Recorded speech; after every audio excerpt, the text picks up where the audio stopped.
ગામડાનો ધબકાર ચેનલના સૌ દર્શક મિત્રોને જય માતાજી. મિત્રો, આજે 9 ફેબ્રુઆરી અને રવિવાર.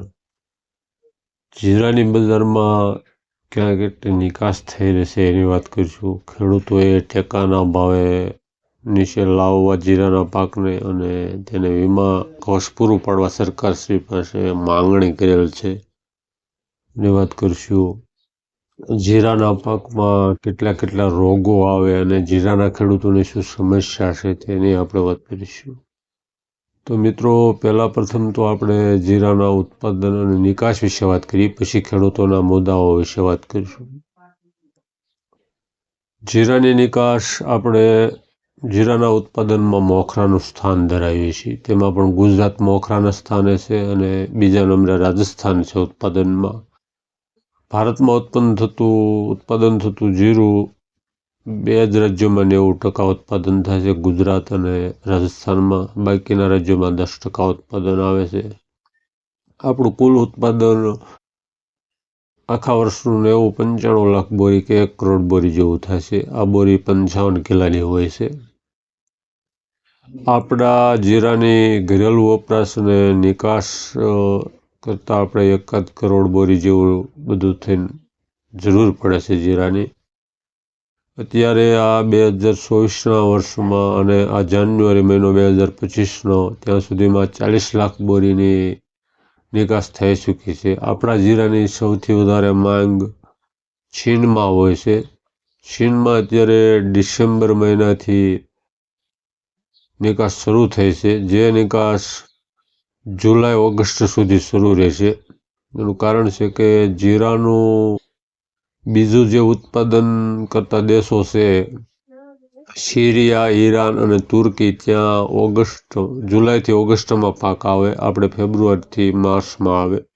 આપણું જીરું ચીન સિવાય બાંગ્લાદેશ, પાકિસ્તાન અને ગલ્ફના દેશોમાં થાય છે, નિકાસ થાય છે. અને યુરોપના દેશો, અમેરિકા, બ્રાઝિલ અને મેક્સિકોમાં પણ આપણા જીરાની નિકાસ થાય છે અને અત્યારે ખૂબ સારી માંગ છે. પણ જીરું જે અત્યારે 4000ની નીચે ભાવ આવી ગયા છે, એટલે ખેડૂતો એવી માંગણી કરી રહ્યા છે કે જીરાની ખેતી ભારતમાં બસાવવી હોય તો તેને ટેકાના ભાવ નીચે લાવવા જોઈએ અને સરકારે ખરીદી કરવી જોઈએ અને તેને વીમા કવચ પૂરું પાડવું જોઈએ. જો જીરાના પાકની ખેતી બસાવવી હોય તો આ વસ્તુ કરવામાં આવે. આપણને આટલી નિકાસ ને આવડી જરૂર હોય, વિદેશી ઊંડિયામણ પણ ઘણું મેળવી આપે છે. જીરાના પાકની સમસ્યા ગણો તો મિત્રો, જીરાનું પાક સૌથી બધા પાકોમાં ડેન્જર ઝોનમાં હોય છે. હંમેશા એને ખતરો રહે છે. જીરાનો પાક હવામાન પણ બિલકુલ સહન નથી કરી શકતું. બગડેલા હવામાનમાં ઝાકળ, તાપમાન વધે, વાદળો થાય એટલે તરત બગડી જતી હોય છે. જે જીરાના 13,000 રૂપિયા ભાવ થયો 20 કિલોનો 2022-23માં, ત્યારે કોઈ ખેડૂતોએ તેનો ભાવ લઈ શક્યા નથી. તેનું વેચાઈ ગયું હતું મોટા ભાગે. કોઈ 1% ખેડૂતોને મળ્યા હોય 10,000 જેવો ભાવ, બાકી કોઈ 13,000 ભાવ લીધો નથી. ત્યાર પછી જીરાની પડતર બહુ ઊંચી આવી ગઈ છે. જીરાનું ત્યાર પછી તેમને 20,000 રૂપિયાના ભાવનું બિયારણ લઈ અને વાવેતરો કર્યા. અને જીરાના પાકમાં શું પ્રશ્નો આવે તેની વાત કરીએ તો, જીરું વાવી અને જ્યાં ઉગાવો લઈ રહ્યું હોય ત્યાં તેને થ્રિપ્સ અને મોનોમસીનો એટેક આવે અને તે હાથથી નિંદામણ કરવું પડે. તેમાં આંતરખેડ થઈ શકતી નથી. હજી તમે આ નિંદામણ હજી ચાલુ હોય ત્યાં તમારે થ્રિપ્સ અને મોનોમસીનો એટેક આવે. તેને જે દવાના છંટકાવ કરો ત્યાં તેને સૂકો દેખાવા માંડે. એ સૂકા સાથે ખેડૂતો વિટામિન્સ હોય, એમિનો એસિડ એવી દવાઓના છંટકાવ કરે. હજી આ છંટકાવ કરી રહ્યા હોય ત્યાં લીલો સૂકો દેખાય. એ લીલા સૂકાને કંટ્રોલ કરવા વળી ખેડૂતો દોડધામ કરી એગ્રોમાંથી તે દવાઓ ખરીદે. અને તે દવાના પંપ કેટલા હોય છે? એક વીઘામાં 3 થી 4 પંપનો છંટકાવ થાય ને એક પંપમાં 100 થી 125 રૂપિયાની દવા એક જ વારમાં હોય. એટલે વીઘે દવાનો એક જ છંટકાવ 400 રૂપિયા જેવો થઈ જાય. અમુકને તો તેથી પણ વધી જશે, તમે નહીં માનો. હવે જે લીલા સૂકાને કંટ્રોલ કરી રહ્યા હોય ત્યાં પીળીઓ દેખાય, જે આ કંટ્રોલ નથી ત્યાં આની દવા ત્યાં પીળીઓ દેખાય, પીળિયાને કંટ્રોલ કરો ત્યાં જાંબુડીઓ દેખાય જીરામાં. આ બધું કરો ત્યાં સામે પાછું કાળેસરમી દેખાય.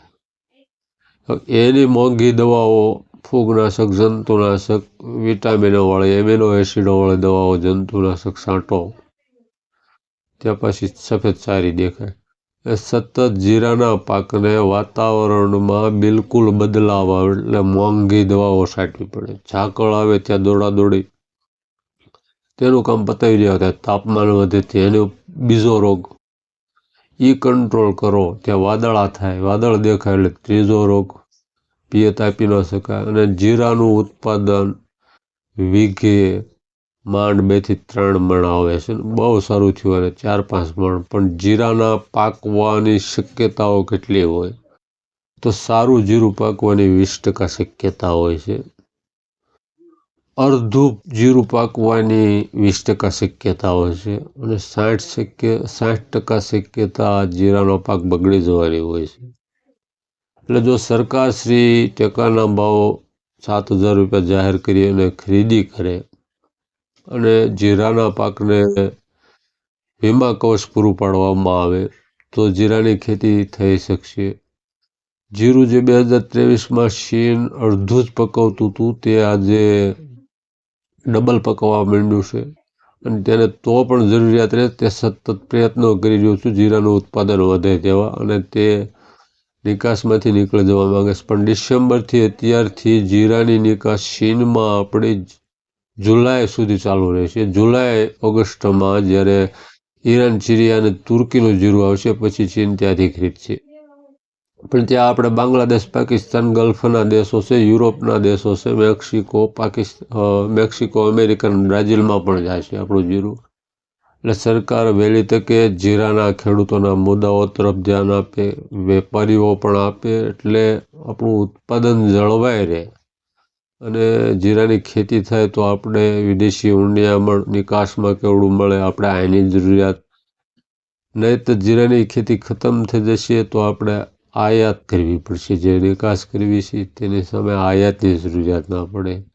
એટલે સતત ખેડૂતો માંગણી કરી રહ્યા છે. આટલા પ્રોબ્લેમો હોય અને કોઈ એવું કહેતું હોય કે તો જીરાના ખેડૂતો બીજી કેમ ખેતી નથી કરતા, તો તેમને એવા એમના ઓજારો રાખી લીધા હોય છે, વિકસાવી લીધા હોય છે, તે જલ્દી બદલી શકતા નથી. તેમને પિયતની સગવડ ઓછી હોય, બીજા પાકમાં પિયત વધારે આપવું પડતું હોય, એટલે કોઈ ખેડૂતો પાસે છૂટકો જ નથી કે જીરો જ તેમને વાવવું પડે. પણ હવે પડતર ઊંચી આવી ગઈ હોય એટલે હવે છોડવાની શક્યતા પૂરી ગણાય. તો સરકારશ્રીને વિનંતી છે કે તે આ ટેકાના ભાવ 7,000 રૂપિયા કરે અને તેમને વીમા કવચ પૂરું પાડે જીરાના પાકને. ચેનલને સબસ્ક્રાઈબ કરજો, વિડીયોને લાઈક કરજો અને શેર કરજો. જય માતાજી.